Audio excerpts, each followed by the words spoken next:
En sak som är lite kul tycker jag, det är att vi har väldigt fet och tung lera på tomten. Och den är faktiskt väldigt användbar. Dels så har muraren använt den för att mura ihop grunden till huset. Och vi kan också använda den för att göra lergolven som jag tänkte ha inne i huset. Hej!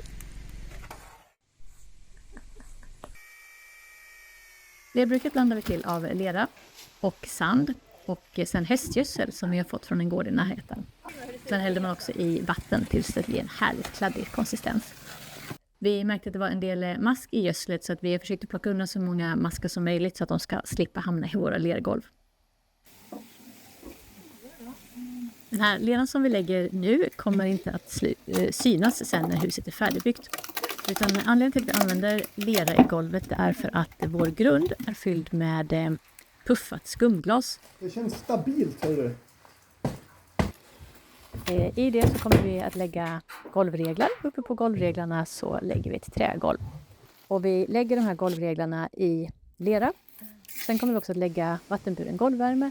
Och leran som vi lägger där runt omkring den kommer hjälpa till att sprida värmen från golvvärmen.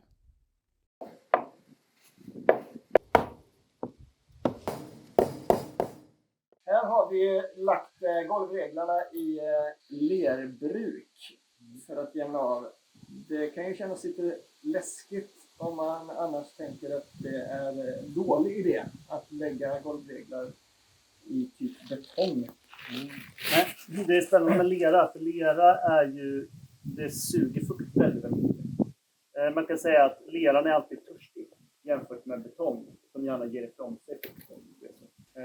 Den suger ut fukt och fukthalten i lera, den är lägre. Så har vi en viss fuktighet så går den nästan alltid till leran tills den blir mättad såklart. Sen får vi fuktproblem också i träet. Men det är ett väldigt bra sätt att skydda trä och ha lera bredvid det. Så har man jobbat väldigt mycket traditionellt att vi har lera och trä som jobbar. Ja, man har ju trots allt lerklinnade timmerstommar och så vidare. Har man ett problem med en timmerstomme så är det en bra idé att lerputsa det problemet om man får ta bort det skadade. Nej, men det är faktiskt en jättebra lösning. Men här kommer det ju vara lera också mellan reglerna. Ja, det blir alltså på en bit upp och sen så jämnar vi av med lerbruk och har golvvärme i lerbruk och så. Så det här är ju en modern mullbänk i ett nybyggt hus. Oftast har man ju moderna mullbänkar som en renoveringsbänk.